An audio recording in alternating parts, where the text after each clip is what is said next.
नमस्कार, मेरा नाम कीर्ति राजपूत है और आप देख रहे हैं मेरा यूट्यूब चैनल कीर्ति विचार। आज बात करेंगे 12 ऐसे इंसान महापुरुषों के बारे में जो कि बहुत ही ज़्यादा बुद्धिमान हैं।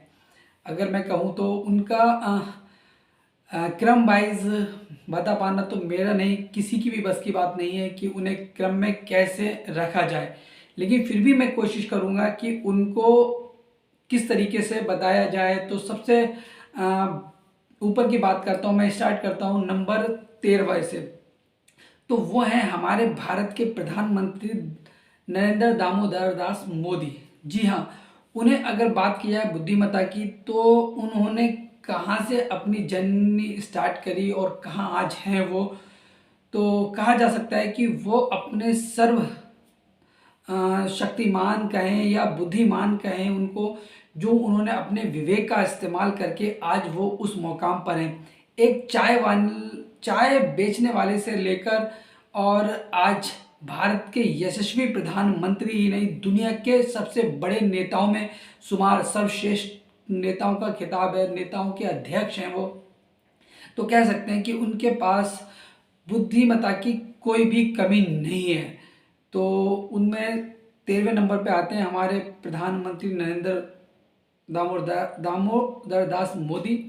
नंबर 12वें पे आते हैं हमारे पूर्व प्रधानमंत्री डॉक्टर मनमोहन सिंह। जी हाँ, इन्होंने भी बहुत ज़्यादा पढ़ाई की, विदेशों में पढ़ाई की और क्या कहते हैं, ये एक अर्थशास्त्री भी थे, सलाहकार भी थे और इन्होंने भारत में बहुत ज़्यादा अपना योगदान दिया है। तो कहेंगे कि एक लोगों ने इनका मतलब बारे में बातें बनाई और मजाक उड़ाया और कहा, लेकिन वो चीज़ों को अगर हम झुठला के चलें या उन्हें ठुकरा दें और उनके बारे में देखे जाएं तो वो एक बहुत ही ज़्यादा बुद्धिमानी व्यक्ति ही नहीं, महापुरुष थे। नंबर 11वां आता है हमारा डॉक्टर विधान चंद्र राव। जी हाँ, डॉक्टर विधान चंद्र राव ये पटना बिहार के रहने वाले थे और इनको भी इन्होंने भारत के उसमें काफ़ी योगदान दिया। भारत में बहुत ही ज़्यादा बुद्धिमत्ता किया जाए तो जैसे कि अब हम कल्पना करें, ये कहीं ना कहीं हमारे पूर्व प्रधानमंत्रियों से ज़्यादा होशियार और बुद्धिमान थे और इन्होंने बहुत ज़्यादा हमारे भारत के लिए और हमारे देश के लिए बहुत कुछ दिया। नंबर 10वें पे आते हैं डॉक्टर भीमराव अंबेडकर जी। जी हाँ, डॉक्टर भीमराव अंबेडकर जिन्होंने संविधान भी लिखा। उन्होंने बहुत ज़्यादा पढ़ाई की थी, उन्होंने बहुत ज़्यादा वकालत की और उनका जीवन एकदम संघर्षों से भरा हुआ था। और आगे हम बात जीवन के उनके संघर्ष की नहीं करते हैं, बात करते हैं बुद्धिमानी की। तो ये भी भारत के एक बहुत ज़्यादा बुद्धिमानी व्यक्तियों में शुमार थे। तो इनकी जितनी भी तारीफ की जाए, जितनी भी संघर्ष की बात की जाए वो तो कम है। एक बात मैं बीच में रोकते हुए कहूँगा कि जितने भी लोग बुद्धिमत्ता हो या सक्सेस हो या राजनीति में सक्सेस हो या अपने किसी भी फील्ड में सक्सेस हो, उनके आगे चुनौतियाँ बहुत आई थी। हम लोग कहते हैं कि कभी चुनौतियों से नहीं डरना चाहिए, कभी असफलताओं से नहीं डरना चाहिए, कभी आगे बढ़ने से नहीं डरना चाहिए। जब गिर जाएं, कहते हैं कि गिरकर उठना और उठकर दौड़ना ही एक सफलता की निशानी होती है। तो वही ये लोग थे। अब बात को आगे बढ़ाते हैं, आते हैं हम लोग 9वें नंबर पर। 9वें नंबर पर आते हैं डॉक्टर APJ अब्दुल कलाम जी। जी हाँ, डॉक्टर APJ अब्दुल कलाम के बारे में तो हमें पढ़ा है, हमारे पूर्व राष्ट्रपति भी रह चुके हैं और इन्होंने नासा को, इसरो को बहुत बड़ा योगदान भी दिया है और इन्होंने बहुत ज़्यादा काबिलियत होने के बाद भी ये एक वैज्ञानिक भी थे और इन्होंने अपने काफ़ी आविष्कार भी किए। इन्हें भारत रत्न तक से सम्मानित किया गया और इनकी एक खासियत थी, बुद्धिमत्ता की बात करें कि इतने पढ़े होने के बाद भी इन्होंने विदेश में योगदान ना देकर उन्होंने कहा जो भी मैं करूँगा अपने हिंदुस्तान में, अपने इंडिया, अपने भारत में ही करना है। तो ये भी एक बहुत ज़्यादा होशियार में हमारे 9वें नंबर पर आते हैं। नंबर 8 पर हमारे आते हैं डॉक्टर होमी जहांगीर भाभा।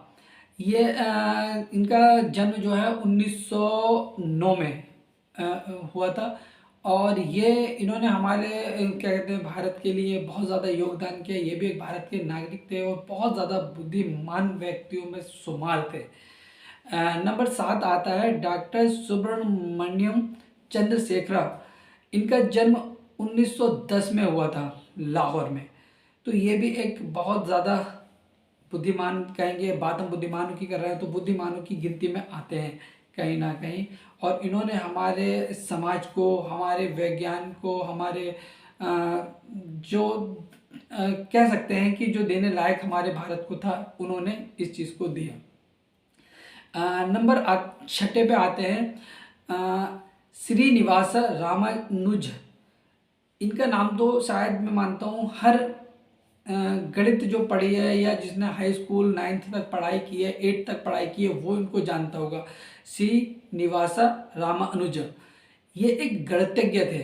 इन्होंने ये गणित में इतने ज़्यादा सक्सेस थे, इन्होंने इतने फार्मूले दिए कि इनके फार्मूलों को आज ब्लैक होल जिसे कहते हैं उस तक में इस्तेमाल किया जा रहा है। इन्होंने ऐसे ऐसे फार्मूले बनाए थे अपने, मतलब कि जिनकी जितनी भी तारीफ़ की जाए, इनकी एक पूरी हिस्ट्री है। अगर मैं इन लोगों के बारे में पूरा नहीं बता सकता, लेकिन मैं सिर्फ इतना कहूँगा कि इनके बारे में आप पढ़ें तो आपको अपनी ज़िंदगी में बहुत कुछ सीखने को, समझने को और संघर्षों से लड़ने को, चुनौतियों से लड़ने का मादा मिलेगा। तो रामानुज जी हमारे आते हैं 6ठे स्थान पर। नंबर 5 पर आते हैं हमारे स्वामी विवेकानंद जी। जी हाँ, जिनका जन्म कोलकाता बंगाल में हुआ था। वो, उनके बारे में क्या कहा जाए, वो एक युवाओं के प्रेरणा स्रोत रहे हैं और उनके अंदर उन्होंने भारत का परचम विदेशों में, दुनिया में लहराया है। और उनका स्थान हमारे 5वें नंबर पे आते हैं, यानी कि उनसे भी ज़्यादा बुद्धिमान लोगों की गिनती की जा रही है। वैसे हम इसको सिर्फ नंबर वाइज ना करके हम सिर्फ एक अनुमान के तौर पर इस चीज़ को बता रहे हैं कि ये थे। स्वामी विवेकानंद जी की जीवन परिचय की बात करें तो वो इस वीडियो में, क्या मैं मानता हूँ कि हमारी किताबों में और पूरी कहानी घंटों में, क्या दिनों में भी पूरी ना हो पाए। नंबर 4 स्थान पर आते हैं, हम बात करते हैं नंबर 4 स्थान पर आते हैं डॉक्टर सत्येंद्र नाथ बोस। जी हाँ, सत्येंद्र नाथ बोस ये भी एक गणित के नामी और एक समाज सेवी भी कहलाए। इन्होंने भी अपने भारत के लिए बहुत ज़्यादा योगदान दिया। मैं कह रहा हूँ ना, मैं इनकी पूरी जानकारी ना देकर सिर्फ आपको नाम ही बता रहा हूँ। आप इनको सर्च कर सकते हैं, इनको गूगल सर्च करते हैं, यूट्यूब पे सर्च कर सकते हैं, इनकी जीवन परिचय भी आप पढ़ सकते हैं। नंबर 3 पे आते हैं चंद्रशेखर वे चंद्रशेखर वेंकट रमन। जी हाँ, ये एक भारत रत्न थे। भारत रत्न से इन्हें सम्मानित किया गया था। इनका भी भारत में, भारत के लिए, हिंदुस्तान के लिए, हमारे देश के लिए बहुत बड़ा योगदान रहा है। नंबर 2 पे आते हैं आर्यभट्ट। आर्यभट्ट को तो सभी जानते हैं शायद, क्योंकि इन्होंने ही हमारे भारत को, क्या पूरी दुनिया को जीरो दिया था। जी हाँ, आर्यभट्ट जी वही आर्यभट्ट है जिन्होंने जीरो दिया था। इनके भी सूत्र आज हम वाणिज्य में, बीजगणित में और बहुत सारी जो गणित में पढ़ने वाले लोग हैं उनको ही दिया जाता है। और कहें तो भूगोलिक, मतलब जो ब्लैक होल के बारे में जो जानकारी है, उन्हीं के सूत्र से आज के वैज्ञानिक उसका अनुमान लगा रहे हैं। तो आर्यभट्ट जी भी भारत के थे और उन्होंने हमारे भारत को बहुत नाम रोशन भी किया और भारत को, क्या पूरी दुनिया को, मैंने कहा ना, बहुत कुछ दिया था। नंबर 1 पे आते हैं चाणक्य। चाणक्य वो थे जिनकी हर राजनीति में बात होती है। उनके बिना राजनीति अधूरी है। उनकी नीतियों के द्वारा, उनके अगर मैं बात करूं, एक ही शब्द में कहूं, चाणक्य नीति। चाणक्य नीति में उनके सारे सवालों के जवाब मिल जाएंगे। उनसे ही सब कुछ खत्म होता है, वहीं से शुरू होता है, वहीं पर खत्म होता है। उनकी कल्पना दूसरे से कंपेयर की ही नहीं जा सकती। वो उसमें के थे और उन्होंने ही भारत को, अखंड भारत का सपना देखा था। तो उन्होंने भारत के लिए, भारत को एक, कहें कि भारत की ऊंचाइयों पर जाने के लिए, सच्ची देशभक्ति के लिए, अगर मैं बात करूं विवेकानंद जी को और फिर इनकी कंपेयर करूं तो ये शायद कंपेयर नहीं है। अगर विवेकानंद जी को और चाणक्य को एक ही नीति से तोला जाए तो इसमें कम नहीं होगा। तो नंबर 1 पे हमारे सर्वे के मुताबिक चाणक्य बुद्धिमत्ता में भारत के क्या दुनिया के सर्वश्रेष्ठ इंसानों में आते हैं। जी हाँ, अगर दुनिया के सर्वश्रेष्ठ इंसानों की गिनती की जाए तो उसमें भी चाणक्य नंबर 1 पर ही आते हैं। तो इसी वार्ता के साथ मैं अभी विराम देता हूँ। अगली वीडियो में बहुत जल्द मिलूंगा, तब तक के लिए नमस्कार।